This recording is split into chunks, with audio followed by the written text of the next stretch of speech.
Hallo?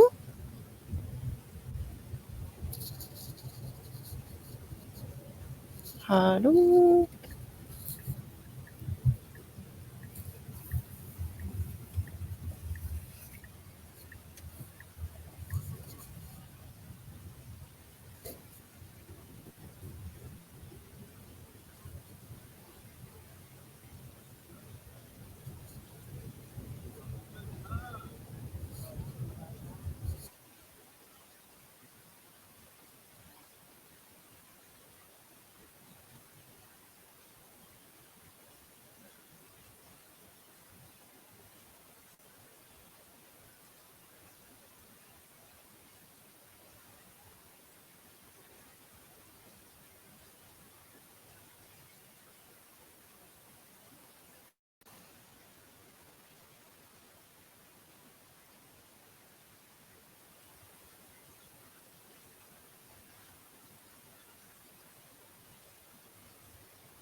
Godmorgen, jeg håber, at det her det virker lidt bedre.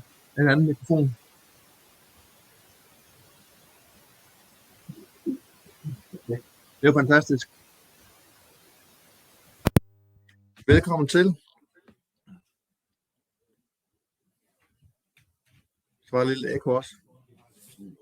Jeg skal lige have mit panel til at mute her. Men i dag så skal vi jo snakke lidt om Aruba Instant On. Jeg sidder her med Frank Slot fra Aruba. Frank er assistant manager her i Danmark.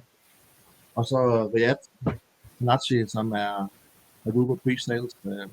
Jeg er altså, ligesom jeg selv er Aruba Pre-Sales, så mit navn er Tom Roholm.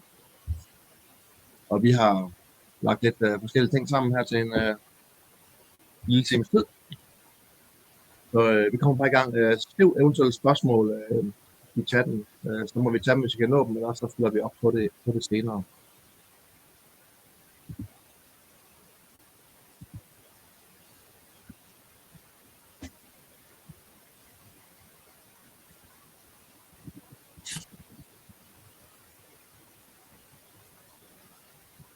Sådan der. Så vores agenda for i dag, det er at kigge lidt på Instant On og det danske marked. Vi kigger lidt på produkterne og roadmap. Og så laver vi noget live demo af, hvor nemt det er at sætte op.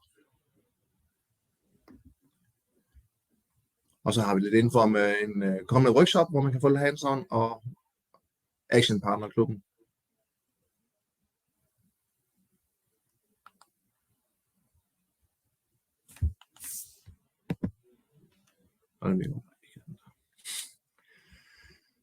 Lige inden vi hopper ombord, så kan jeg lige præsentere Udover Aruba i det her HP-team, jeg sidder i, så har vi også lidt server og storage. Vi har Mikkel Hjort, som er vores teamlead, Kjeld Hansen og Mikkel Mortensen. Og så har vi Aruba-teamet her, som udover Red Eye også består af Leif Eriksen, som har været i Altså i 20 år, og næsten kan hele varekaloriet i hovedet. Så vi har et godt team med både på Aruba og på Server Storage, som kan hjælpe jer med at finde de rigtige løsninger. Og inden vi sådan hopper ud i for mange slides, så giver jeg Riyad lige en lille demo af, hvor nemt det er at sætte Aruba Instant On. Faktisk så nemt, at en 10-årig kan gøre det. Jeg har en lille film på her. Når vi skal se Yusuf, en 10-årig drengen, som har fået besked, at han skulle bare lave en site. Han fik bare applikationen, og så gik han bare i gang. Kan du hjælpe os med at lave en ny site? Selvfølgelig kan jeg det.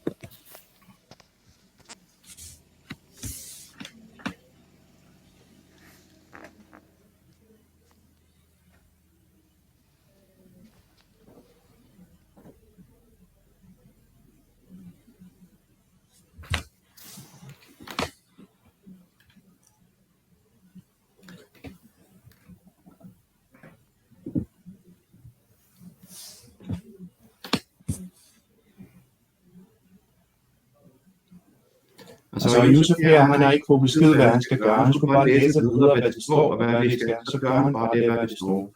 Så det er bare ret basalt, hvad han ved om netværk og hvad det skal gøres. Vi skal nok komme i dybden bagefter med næste slide og næste demo, hvordan vi gør konfiguration. Sådan, så er den færdig. Nu skal jeg gang med mikrofonen. Ja, mikrofonen er på. Så det var faktisk i real time, man kan sige, hvor hurtigt det gik for Josef at sætte Aruba Instant On.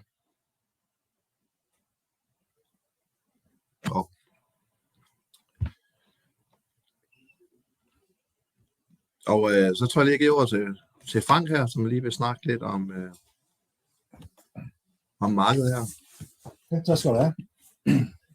Jamen, jeg låner Toms mikrofon, så råber jeg højere, så vi forhåbentlig kan høre mig derude.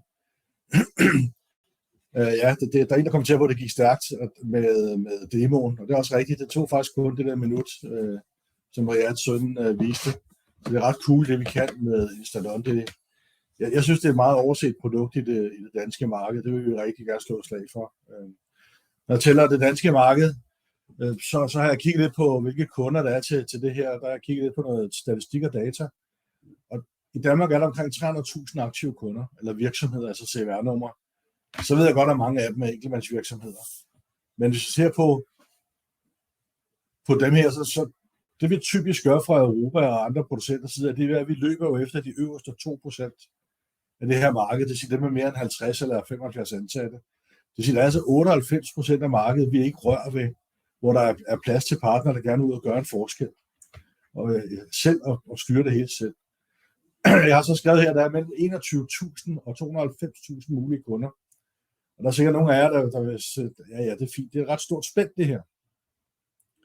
Med de 21.000, det er, når jeg har fjernet alle virksomheder med mindre end 9 ansatte fra. Så er der 21.000 virksomheder tilbage at gå efter. Det er alligevel en chat for os at gå efter med det her produkt, vi har med. Hvorfor det her segment specielt interessant? Det er fordi, det er typisk dem, der ikke har en netværksperson ansat eller en IT-afdeling, og har brug for hjælp til noget, der bare virker, altså et nemt netværk. Og der mener vi helt klart, at Aruba Instant On har en god position. Hvis vi kigger lidt på konkurrenterne i markedet, der typisk har det godt her, fordi de ikke bliver forstyrret, jamen det som de her kunder typisk køber, det er jo det, de kan finde på hylderne nede i den nærmeste PowerShop eller andre steder. Altså noget deling, noget netgear, noget unmanaged netværk, hvor de bare sætter et SSID op, og så har de wifi. Og så sidder de 5 mennesker og deler det. Så er der nogen, der har lidt bedre behov. De går måske efter Ubiquiti. som også er nemt og tilgængeligt og nemt at sætte op. Og endelig så har vi selvfølgelig vores hovedkonkurrent på markedet generelt, som der er Cisco med deres Cisco Meraki Go, som der ligner Installon rigtig meget. Det er ikke sikkert så mange af der stødt på den, men måske mere Cisco Meraki, som der er lidt mere klassisk platform i det her marked. Når man ser på dem her, så er det faktisk kun Ciscos produkter, der sådan umiddelbart kan sammenligne med vores, som der er sådan lidt mere enterprise ready. Og det, der driver kunderne hen imod de her netværks, i stærkere og nemmere netværk, det er helt klart sådan noget som sikkerhed, så den næste slide. Det, der er vigtigt for kunderne her, som er blevet endnu mere vigtigt i den senere tid, det er helt klart hele spektrum omkring sikkerhed. Altså selv en lille kunde, en enkeltmandsvirksomhed, har brug for et stærkt og sikkert netværk, fordi de kan også blive hacket og kompromitteret, og blive brugt til at komme ind på andre folks netværk, hvis det er en konsulentvirksomhed. Det er også kvaliteten af netværket. Man er ved at være lidt træt af, at man køber en eller anden no-name switch nede i den nærmeste EDB-shop, og så kan man ikke rigtig orkestrere den, man kan ikke rigtig opdatere den, man ved ikke rigtig, hvad det er for noget. Og så er der selvfølgelig hele spørgsmålet omkring support.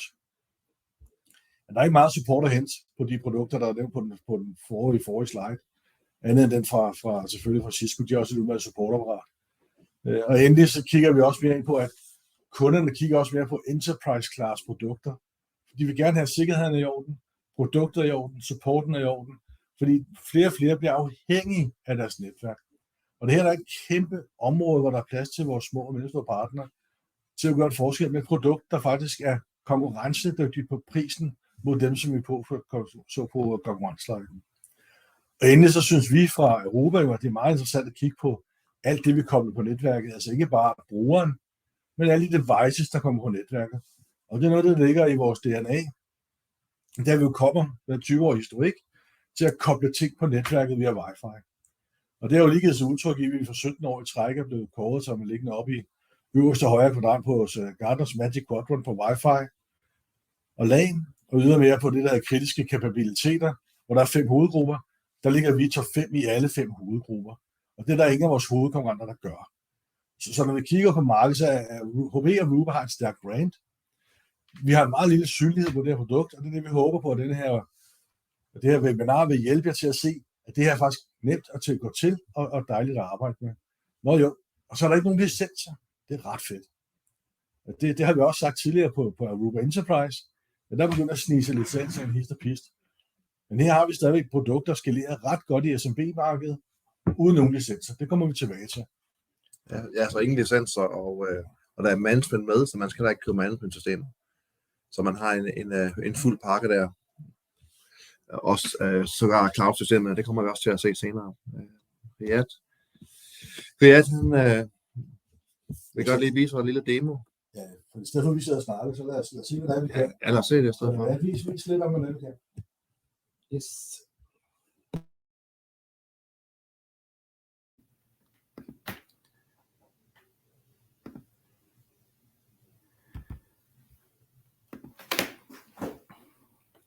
Så her, vi skal lige lave en ny installation, som jeg skal lige stoppe det her.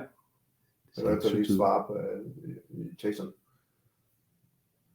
Ja, der er det management på web interface, og du har applikation, så du har begge muligheder. Du kan bruge selve appen til at konfigurere dit enhed lokalt, eller du kan bruge din egen computer, du har web dashboard, og derfra du kan også konfigurere dit netværk.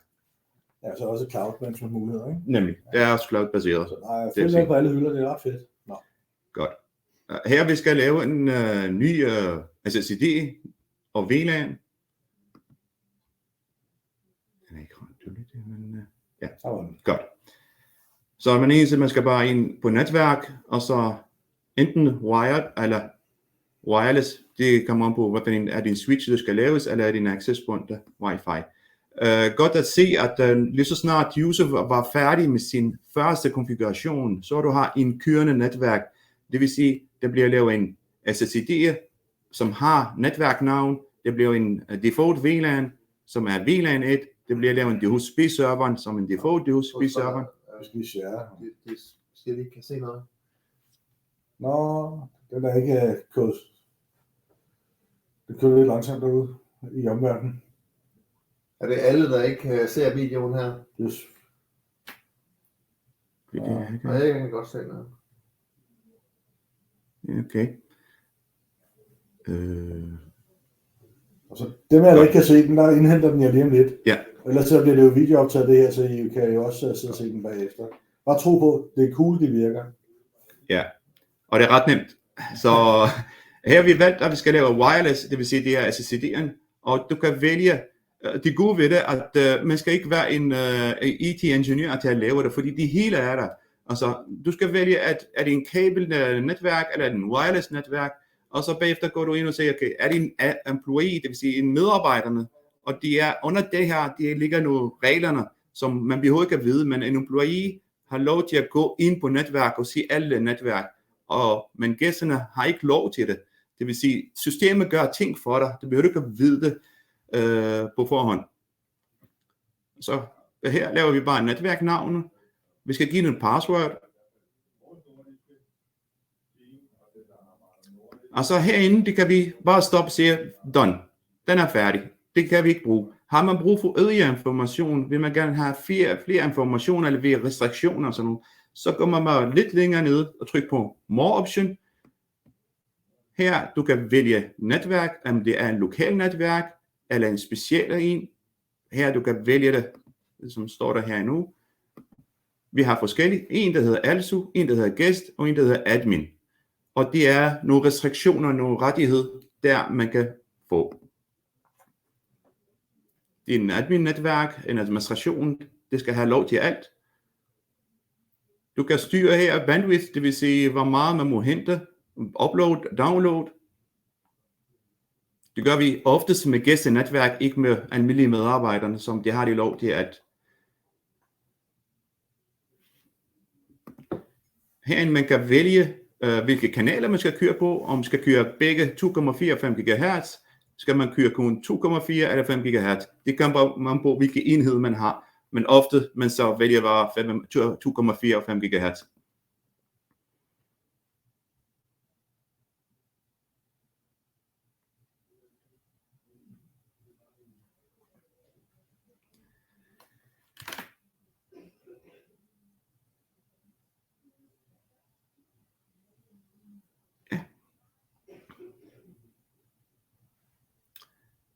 Så er det done. Trykker man på done-knapper, så kan I se, at der kommer en ny SSID, den her admin der. Så laver vi en gæste. Trykker man bare på gæst. Wireless gæst. Og som for sikkerhed, altså sikkerhedsmæssigt, gæsterne må ikke have adgang til lokale netværk. Så lige så snart vi vælger gæsten, så systemet ved på forhånd, de skal være nogle restriktioner, så gør man det. Du kan også se, at du har også en gæstportal her, det vil sige, at man kan lave en landing page, når gæsterne kommer ind, velkommen til, og ja, indteste dit brugernavn, password og nogle logo og nogle ting. Det er det samme her, du kan, når der er gæster, så vælger man en specielle DHCP-serveren, skal ikke være det samme som vores admin-netværk, og det kan bare sætte et et-tal der, som jeg har gjort det så ret nemt. Bandwidth, jamen så er det bare lige ud. Det skal ikke have bare fuld gang, det skal bare have 1 megabit, så kører vi bare.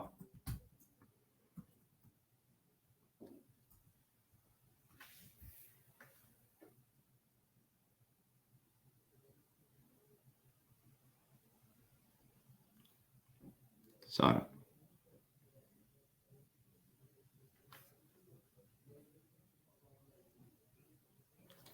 Ja, det er restriktioner her, som I kan se det, at vi valgte bare, at man ikke har bare adgang til alt, bare internetadgang, that's it. Så er det done. Så har vi en guest wifi, en kabel wifi, en admin wifi og en admin kabel. Så det hele er klar. Betyder det, at med det der med velkomstsiden, at nu har vi ikke vist det, at alle vores partnere faktisk kan gå ud til deres små mennesker og kunder og sige til dem, at vi kan faktisk lave en splash velkomstpage, til Bentes kaffeshop eller frisørshop. Det er de. Altså dem, der typisk ikke selv har styr på deres IT, og så kan de faktisk gå og lave sådan nogle små mini-netværk med velkomstsæt, der ser professionelt ud af alt muligt andet og styre. Det gør de.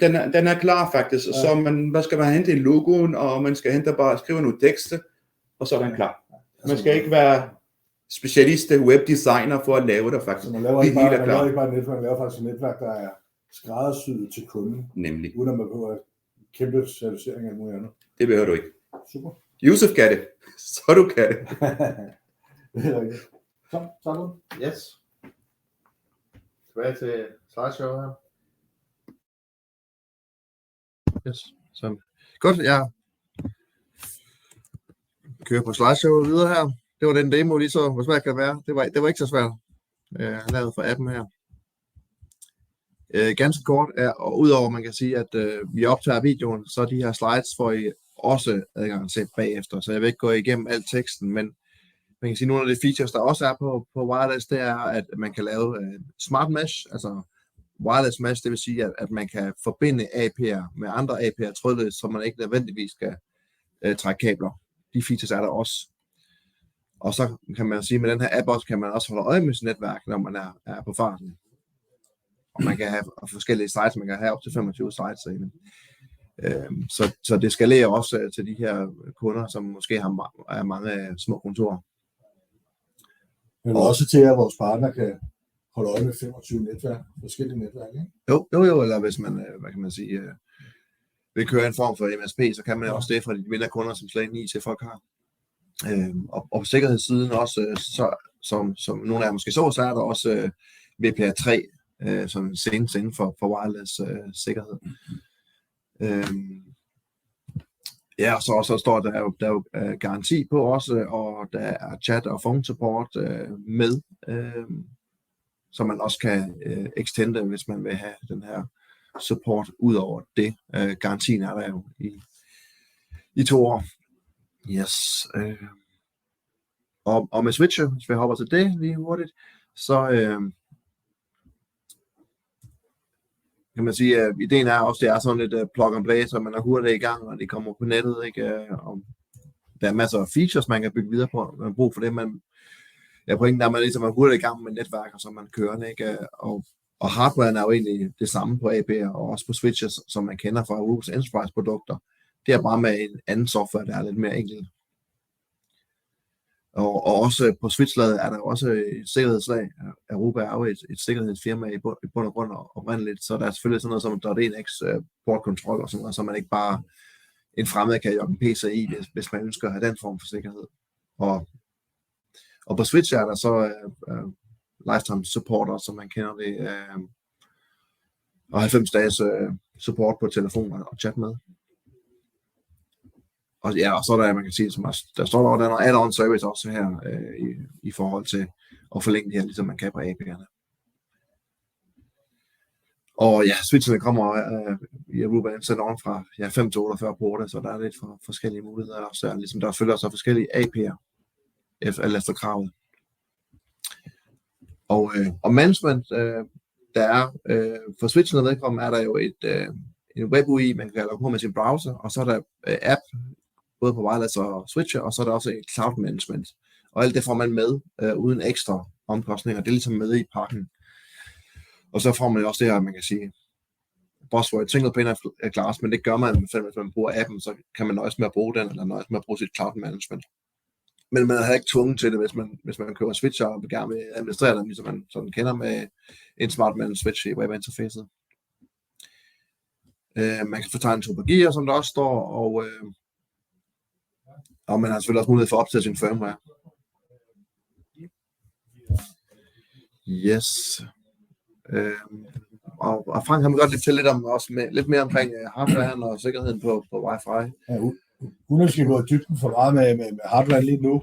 Så det som vi synes, der er vigtigt, det er, at Aruba Instant On, det er Aruba Enterprise-produkter med noget andet software på. Så rigtig meget af det er faktisk det, vi kender fra vores traditionelle Aruba-familie, med bare med noget andet software på. Så det orkestreres og styres lidt anderledes. Og det synes jeg er ret væsentligt, fordi vi kommer jo fra Wi-Fi-verdenen, og som jeg nævnte i indledningen, er ret gode til det her med Wi-Fi. Og vi har sådan nogle ting, nu vil jeg ikke gå alt det her igennem, der er på sliden her, men det er mere til, at I kan kigge på det senere. Men vi har sådan nogle ting, der gør, at vi kan håndtere flere samtidige streams af klienter, end mange af vores konkurrenter kan. Specielt når man kigger på bunden af markedet, hvor det jo typisk er OEM-produkter, der er altså ikke egne designede produkter. Der er der en kæmpe forskel at vælge et enterprise-produkt, frem for at vælge et købmandsprodukt, måske lidt voldsomt sagt, fordi alle vil jo faktisk udmærket wifi. Så når I skal ud til jeres kunder og forklare dem, hvorfor de skal vælge Aruba Instant-On, udover det nemmere for jer at styre og håndtere det, så er der altså det med, at det kommer fra en producent, der ved, hvad de laver, og har styr på det, og kan nogle ting omkring sikkerhed. Og allerede på vores Instagram API, fordi de kommer fra den traditionelle familie, så er der Bluetooth integreret for eksempel, og det er Trusted Platform Module, det vil sige, security er i orden på produktet, og det er jo det, vi ser, at de her små kunder også gerne vil have og har brug for. Der er også nogle af de her små kunder, der bliver ramt af, at de er et delelement af den her kritiske infrastruktur, NIS 2, som der kom bullerne nu, fordi de er underleverandør til nogen, der leverer kritisk infrastruktur. Så nogle af de her kunder, I har, skal pludselig forholde sig en helt anden måde til sikkerhed, end de skulle tidligere. Det er ikke nok bare at have en lækker og bladet Microsoft Security Pack. De er også nødt til at forholde sig til den fysiske infrastruktur. Og så har vi selvfølgelig også Wi-Fi 6, IP22 og 25. Så vi har de nyeste produkter.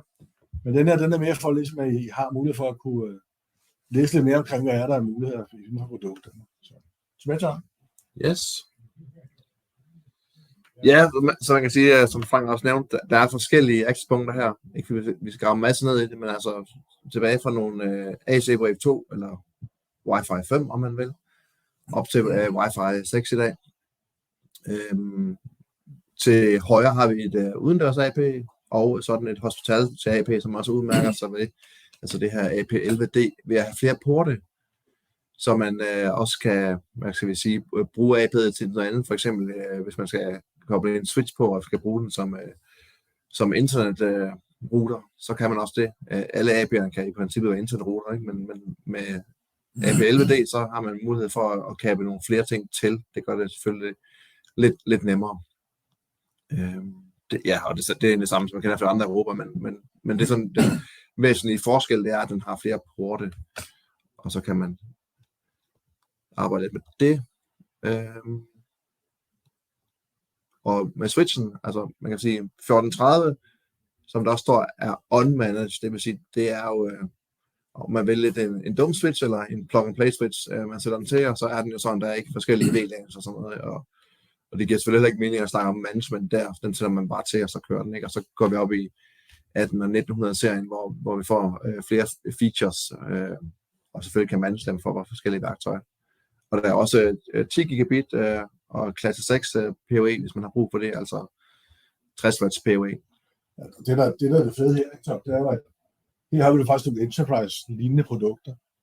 Så, ja. Og det håndteres i samme værktøj. Plus inde i samme værktøj har vi den unmanaged switch, som der er den her D-Link-killer. Så der indgår til at sælge sådan en D-Link til 400 kroner, når du kan vælge en unmanaged switch fra Aruba i stedet for. Der kommer nogle spørgsmål på chatten omkring noget roadmap. Det vender vi tilbage til. Jeg skal nok svare på det. Yes. Men og man kan faktisk også, hvis man er en lidt større kunde og har behov for at stakke switches, så kan vi også gøre det oppe i 1960'erne, op til 4 switcher. Så der er en del af features her også på switch-siden. Jeg tænker også, at vi kommer til roadmap, kan snakke lidt om, altså hvad der kommer af AP og sådan noget. Management, vil du tage den her selv? Ja. Så kan jeg lige se, om jeg kan finde den her berømte mute-knap her.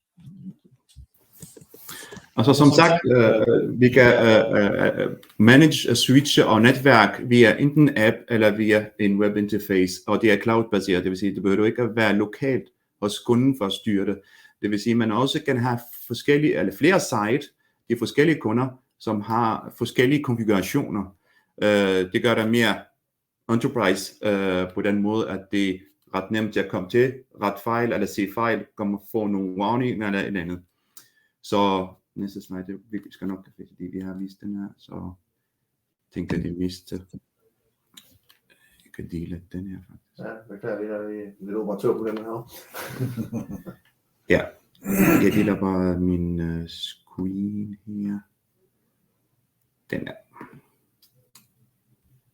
Så nu viser du en demo af management. Ja. Yes. Det er management interface, som er cloud.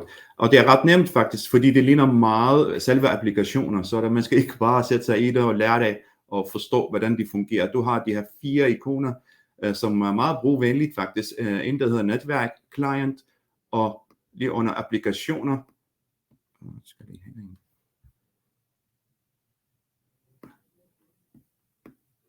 Så har man applikationer og inventory. Vi går igennem hver ene af dem. Og så som starter, vi har lavet vores første netværk, vores første installation. Her kan man se, okay, vi har en default VLAN, som bliver lavet af user for første gang, og så har vi de forskellige 2 SSID'er og wireless, og 2 kabler med de forskellige VLAN, som man kan se det her, en VLAN 10 og en VLAN 20. Der bliver spurgt, om hvad skal man gøre til switche. Det er ret nemt faktisk. Det er det samme, som vi gør der på en enterprise. Vi går ind i selve switchen, jeg skal nok vise, og så vælger, hvad for en port. Det skal være en VLAN. Hvad for en VLAN skal det være? Skal det være en target VLAN, untarget VLAN, eller bare en trunk VLAN? På den måde, så er man klar. Client. Ja, men her på min demo-site, desværre, jeg har ikke nogen connected til det, men her har vi, så får vi en oversigt over de forskellige client, og så har du mulighed for enten blokere nogle brugere, som du synes, de må ikke være på netværk, hvad laver de her, eller nogen, du kan sætte på nogle watchlist, det vil sige, du overvåger dem på noget, så du ved præcis, hvad de foregår på selve netværk. Det kan man nok ikke finde på nogle af de andre produkter, det synes jeg, det er ret fedt, at man har de her på en gang. Så går vi videre.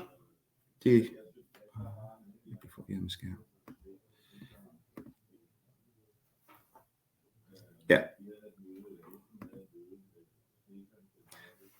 De applikationer, de er layer 7 her, så kan du se præcis, hvad de foregår på netværk. Hvem eller hvilke applikationer, hvilke lager bliver brugt, hvor folk har været henne, og hvor meget brug bliver brugt i det. Det er ret intuitivt faktisk, synes jeg, det er fremragende, at man kan se det på sådan en, på en måde billig produkter, men der kan få så meget information om netværk. Det her, altså, jeg synes, med alle mine erfaringer, det har jeg ikke set på de samme klasser af netværk. Så det er et godt spørgsmål, at man kan blokere applikationer inde i den der med applications. Det kan man godt. Det kan man godt gå ind og lukke for den, eller lave nogle restriktioner på det. Og så her har vi de 3 enheder, som vi har lavet fra starten af. Så har vi switche, access pointer, og vores en lille firewall, lad os sige det på noget AP LVD. Vi kan gå på switchen her for at lige lege lidt.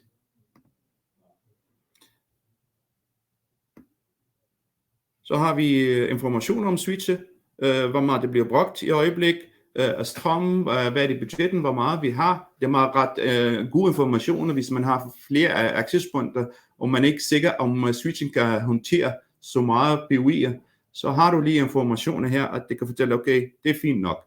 Det har vi styr på det, og det hele er på plads eller ej. Ja. Her vi kan aktivere Jumbo Frame, så har vi mere sikkerhed på vores netværk, eller mere stabile netværk. Og faktisk det spørgsmål, det bliver spurgt, det var her svar til, at man kan vælge, lad os sige, jeg har port 3, og jeg vil gerne have port 3, det skal køre en bestemt VLAN. Det skal ikke bare være hvilket som helst VLAN. Og det var at gå lige herned, så har du port 3, jamen i øjeblikket, der kører en untarget VLAN. Jamen det vil jeg ikke have det. Jeg vil gerne have enten en admin VLAN, som har fået en VLAN 10, eller en gæste VLAN, som er VLAN 20. Det har vi lavet på forhånd. Det vælger bare at anvende det. Så har du også her de meget gode informationer, hvad det skal være af sikkerhed i det. Security protection. Det kommer vi at se i vores webinar. Gå i dybden her. Nu er jeg fortæller lidt overfladisk, hvad det kan man få, og gør jeg lidt mere sulten. Jeg lige lege lidt med vores Aruba Instanon.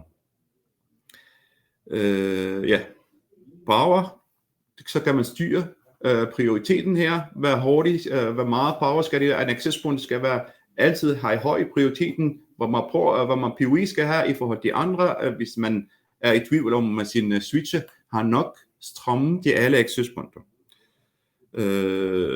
Yes.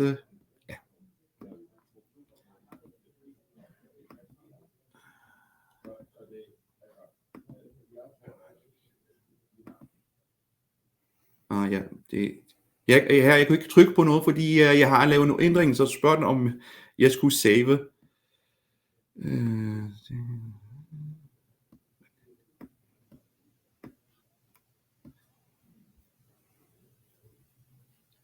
Ja, min skærm er så lille, jeg kan ikke se det.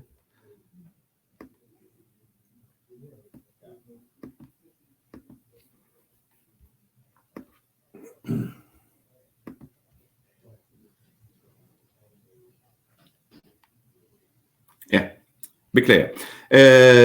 Ja, det er en af de vigtige informationer faktisk for os som konsulenter, der går ud og laver noget.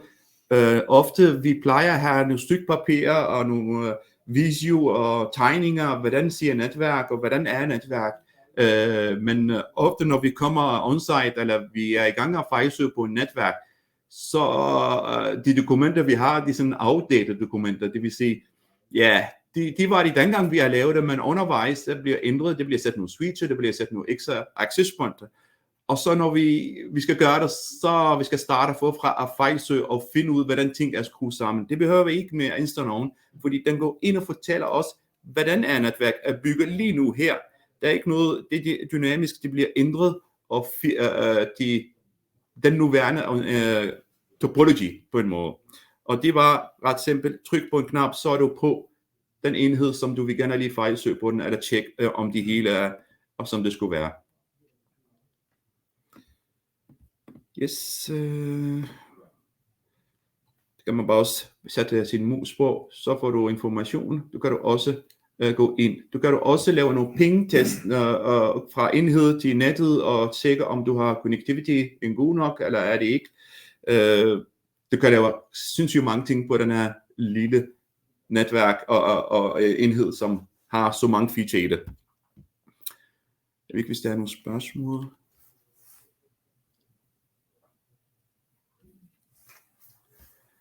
Ja. Jeg tager lige spørgsmålet efter følgende. Så derovre der. Ja. Så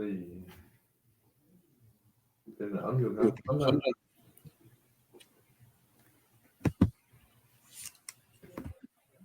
Det må have se. Yes.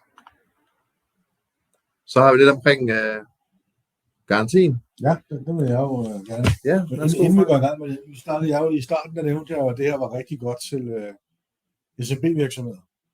Ja. Arens Coffeeshop, Finns Frisørshop og sådan ting. Hvad med skalerbarhed, Tom? Hvordan skalerer det her? Altså, hvor meget kan vi sætte på? Og... Jamen, altså, det skalerer jo rimelig godt til de her mindre ting. Altså, er det 25 enheder per sites, man rent faktisk kan have på? Ekstra punkter og switcher og 25 sites. Så alt i alt flere hundrede enheder kan man have i samme management-system. Ja. Det er ret stærkt, vil jeg sige. Warranty og garanti, det er jo ret væsentligt. Hvis vi tager den næste slide. Det, der er vigtigt, når vi går ud i det her marked, det er jo også, at vores og jeres kunder har tillid til, at det her produkt det rent faktisk virker. Det er nemt for jer at arbejde med det. Så skal vi slå bunden af markedet, dem hvor der er altså den øverste linje på konkurrencesliden, som der var tidligere. Så er det vigtigt, at som Tom har været lidt inde på, AP'erne kommer med 2 års garanti. Og det første 90 dage, der er der telefonsupport på AP'erne. Det vil sige, at I eller kunden kan ringe ind og få hjælp omkring konfiguration af AP'et de første 90 dage. Og det vigtige er også, at den garanti, den tæller fra den dag, AP'et første gang tændes inde i en app. Det vil sige, hvis der ligger 4 måneder på en hylde hos jer, inden det går live, så tæller garantien af warrantyen først fra den dag, det går live. Det er så ret væsentligt for de her produkter her. Og det er alle instant-on access-punkter, der gælder, og det er worldwide garanti. Så selvom jeres kunder har det stående andre steder, end lige præcis Danmark, så er det samme garanti. Det her synes jeg er en super stærk garanti i det her marked. Det eksisterer ikke på Ubiquity, det eksisterer ikke på D-Link og Netgear. Cisco Meraki har lidt derhen med noget chat support, og Meraki Go har ingenting af den her slags. Så vi er virkelig outstanding på garantien på det her. Vi vil også gerne gøre det nemt for jer at supportere og løfte opgaven ud af jeres kunder. Hvis du tager den næste. Jeg vil også sige, hvis I ikke har bemærket det også, det er ikke en best effort garanti, der er de her 2 år. Det er rent faktisk en advanced ombytning, som ligesom har en garanteret slag på, at man får ombyttet hardwaren. Så det er ret cool. Altså der er rigtig meget enterprise med den her. Så vil der selvfølgelig være kunder, der måske er mere kritiske, altså har en mere kritisk infrastruktur. Der kan man jo så tilkøbe garanti på de her produkter også. Så man kan faktisk tilkøbe Foundation Care standard på både switches og på AP'er. Så I kan faktisk tilsælge yderligere garanti til produkterne op til 3 år, hvor så supporten jo lige pludselig, så er der jo 24/7 telefonsupport i 3 år på produktet. Der er altså 24/7 chat support i 3 år på produktet. Så det synes jeg er lidt fedt. Det er heller ikke en garanti, jeg har set på nogle af de andre produkter. Jeg har tidligere i min skumle fortid solgt et andet produkt, og der synes jeg, at det her er state of the art garanti. Det skal så siges, de andre kan godt ændre deres garanti i mellemtiden. Så der er masser af muligheder. Derudover, så dækker garantien jo altså også på transceivers og kabler. Så når du køber transceivers og kabler under programmet på de her partnummer, der hører til, så dækker garantien også på det. Det er fuldstændig unikt i markedet. Det lyder faktisk ligesom at sælge lige nu. Det er helt uhyggeligt. Hurtigt videre til næste slide. Ja, 10 dage på transceivers ombytning der. Software updates, det er det næste. Når man har sådan en kritisk infrastruktur, så vil vi gerne sikre os, at der hele tiden kommer nye feature sets og nye muligheder for at arbejde med produktet. Og det er nogle af de software updates, der ligger i produktet. Når først man har købt produktet, jamen så får man alle software updates, og det hele det følger med gratis i den livstid, produktet har. Lige nu der er vi på version 2.7 af Instant-On. Den seneste version udvider funktionaliteten voldsomt. Ja, lad os lige se det. Vi skifter lige over til en live site, som Riyad lige fandt. Så der kan man gå ind og se software status på produkterne. I kan altså gå ind og se, udover firmware updates og alt det andet, så kan I også se software updaten på platformen generelt og sige, jamen, hvad skal jeg op på for at kunne de her ting? Og der er det altså væsentligt, at I følger med i, hvad der sker på software-updaten. Og se, hvad er der ekstra funktionaliteter, jeg nu kan gå ud og hjælpe mine kunder med. Og der kan Riyad og Tom hjælpe jer rigtig, rigtig godt omkring det. Men lige nu, som sagt, er vi på version 2.7, og der kommer jævnligt updates. Lad mig lige tage roadmap, når nu vi er her. Og lad os lige tage næste slide først. Så vi holder os på sporet. Så ikke springer for meget. Sådan der. Yes. Det, der er vigtigt for os omkring software, det er jo, at vi selvfølgelig konstant sikrer os, at vi har unified management, således at I har den samme platform til at styre alle jeres enheder ind under Aruba Instant-On. Men det vi også arbejder meget med på, det er at integrere med tredjeparts produkter og portaler, således at man kan arbejde med andre portaler end måske lige præcis den vi har, og lave analytics på det, og lave social login til at kunne dele ting og sager. Og så arbejder vi med sikkerhed selvfølgelig. Vi er førende inden for sikkerhed på Wi-Fi. Og så bliver der ved med at komme nye tiltag til omkring Unified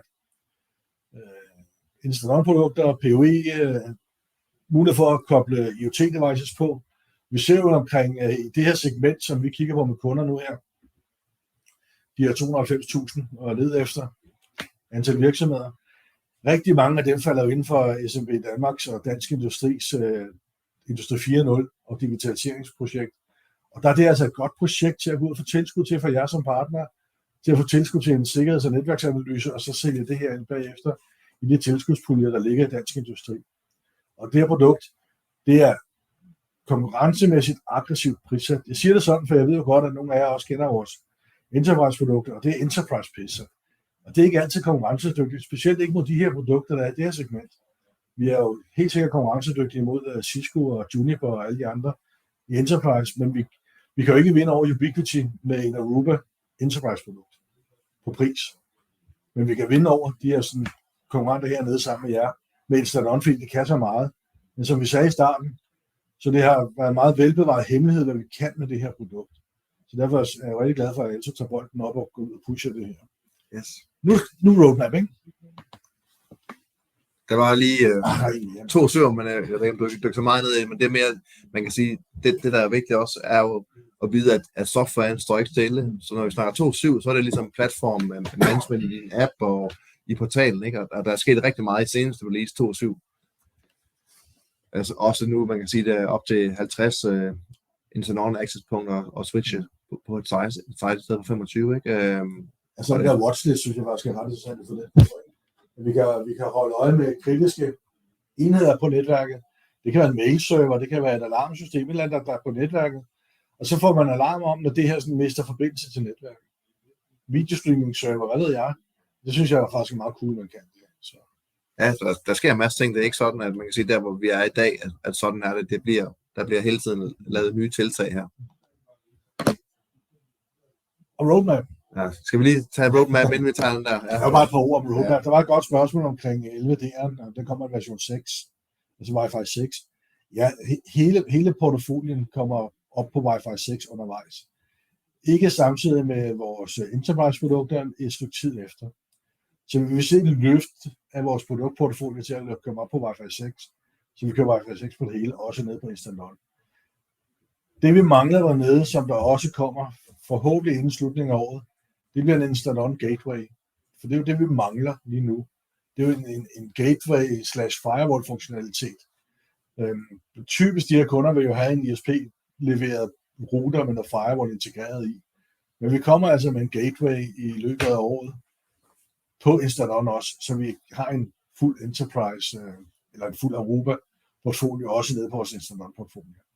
Det var ligesom det, der er lidt om roadmap. Der er ikke så meget, men der er nogle nyheder undervejs, så det er bare at holde øje med, når Elto annoncerer noget, når det er der.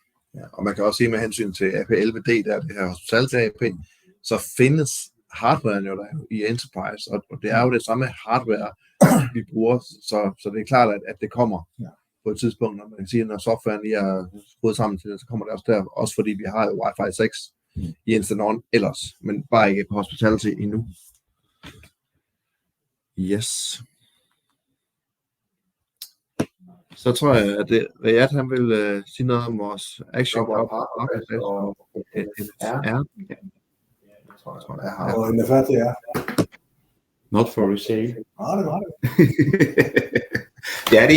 Det er slags demo-udstyr, så NFR'en, så vores partner kan købe den for en meget rigtig god pris. Var det 70% discount? Jeg kan ikke huske, at det er nøjagtigt discount, men det er faktisk nyt i Aruba Instant-On, at vi får at hjælpe partnerne med at få noget billigt demo-udstyr. Så jeg har så mulighed for at arbejde med det. Og faktisk den Action Club, eller den feature, eller det her Action Club, du kan ikke finde i nogen af de andre producenter. Der er Ubiquiti, eller Cisco, eller Meraki, eller you name it. De køber du, that's it, og så betaler du bare penge. Men med Instant-On, jo mere du køber, jo mere får du noget cashback. Så hver kvartal regner du ud, hvor meget du har solgt for, og så bliver det overført nogle penge til din konto. Så kan du bruge det til dine teams, du må selv gøre, hvad du har lyst til med det. Men altså, du har en fordel af priserne af selve enheden, det er billigt, men plus du får nogle cashback. Det vil sige, du får nogle ekstra rabatter på det. Så det er bare ret intuitivt, så det er bare lige det. Så er der jo også det der salg til marketingmateriale, der er tilgængeligt for vores partnere og uddannelse. Og udover det, så har vi også vores Instant-On Community hjemmeside, der faktisk er ret cool også, hvor der også ligger en masse fede ting inde, som vi har adgang til, men som kunderne selvfølgelig også har adgang til, hvor der er noget diskussionsforum. Lidt hen i stil af vores Airheads Community, men med fokus på Instant-On. Så der er en masse hjælpe og der er rigtig ting til her. Ja, og er man Aruba business partner, som står i midten, og når man siger Action-klubben, kan man godt bruge, eller være medlem af, uden egentlig at være Aruba business partner. Men er man Aruba business partner, har man adgang til AFP eller Arubapedia for partners, som er en kopi af Arubas interne wiki med, hvad kan man sige, begrænset adgang. Vi ser desværre ikke det hele. Men derinde er der simpelthen også masser af materiale omkring Instant-On, kundepræsentationer og alt muligt på forskellige løsninger og ting og sager. Der er rigtig meget information der. Det skal vi nok også lige have linket til. Men det bedste kundepræsentation, det er at tage ud og vise dem appen. Nemlig. Og hvor nemt det er at håndtere det, så det er tillid til, at det kan de godt lade jer styre. Fordi kunderne kan ikke selv finde ud af det i det SMB-segment. Så de får jo bænk ned fra boldklubben, eller en eller anden gymnasieelev, der er sikkert dygtig til Wi-Fi IT, til at styre de her ting, ikke? På en eller anden platform, der er købt nede i Bilka, eller et andet sted. Ikke noget over Bilka i øvrigt, men... Altså, der er en del af spørgsmål. Jeg kan godt tænke mig, jeg kommer lige at kontakte jer faktisk, så jeg forstår præcis, hvad det går ud på, og måske kan jeg forklare lidt. Hvis nogen har brug for nogle demo-udstyr, jeg har et par demo-grej, som I kan låne og lige lege lidt med dem. Vi forventer os snart, vi får vores workshop, så I kan komme ned og prøve dem og lege hands-on og få nogle hands-on i det. Ja, vi skal lige have fastsat datoen og lidt andre praktiske ting, men man kan sige, i dag er lidt en teaser og lidt kigge lidt på, hvad det egentlig er, det kan, og så regne med at lave en workshop, det gør vi, hvor vi kan give jer noget hands-on, eller jeres kolleger ligesom har lyst til at prøve at sætte det op. Og det skal også gerne give mulighed for at få udstyret med hjem efterfølgende en Switch og 1-2 AP'er. Det er det, vi lige arbejder på her i februar og marts, når vi lige er over vinterferierne. Yes. Jeg skulle bare hurtigt sige, at vi har udstyr på lager, så der er access pointer, og der er PoE, der kommer nogle PoE switcher, der er nogen, der ved, hvad jeg mener, så der kommer nogle PoE switcher, så der er ikke nogen lang leveringstid på det, så vi har masser af dem på lager, så hvis man er fleksibel, og man tager hvilke typer access pointer eller switcher, så er det på lager, så er det bare tage dem og ud og lave den, installere hos kunden, og så kører I bare. Så er der ikke nogen flere måneder leveringstid på den, eller noget i den stil. Nu skal det ikke være ondt.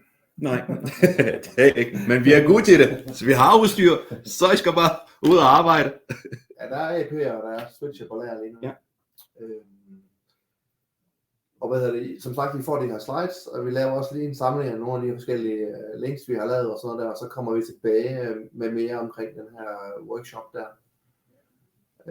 Og selvfølgelig også lige på de her spørgsmål, dem samler vi også lidt op på spørgsmål og svar til de her ting, der bliver stillet.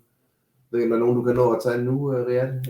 Ja, men Kåren spurgte efter access point SSD, og som selvfølgelig man kan lave forskellige undersite, man kan lave grupper, hvor i den gruppe går man ind og laver en speciel SSD, så de andre access point, der ikke har, hvis man, det er det, han mente. Så det der, vi gerne lige ringer lige og høre, hvad præcis spørgsmål er det går det ud på. Det kan også noget, du kan putte på workshoppen, og vi kan gøre det, ikke? Ja, det kan vi. Så man ikke får congestion på et access-punkt, fordi vi skal have SSD der på ørerne. Men skal vi ikke lade folk få noget tid tilbage? Jo, så er der lige på kaffe 5-7 minutter inden næste aktivitet sikkert. Det skal jeg jo gerne ligge lige op ad hinanden. Er det ikke sådan der? Ja, hvad hedder det? Jeg håber, I synes, det var interessant i hvert fald, og det var dejligt, at vi lige vil komme og kigge med. Der er i hvert fald, at man kan sige, interessante slutkunder for det her. Ja, jeg siger på et optimistisk dag, der er 290.000 kunder at gå efter, så der er plads til jer alle sammen. Så god jagt derude, og tak for jeres tid. Yes, tak for nu. Vi ses.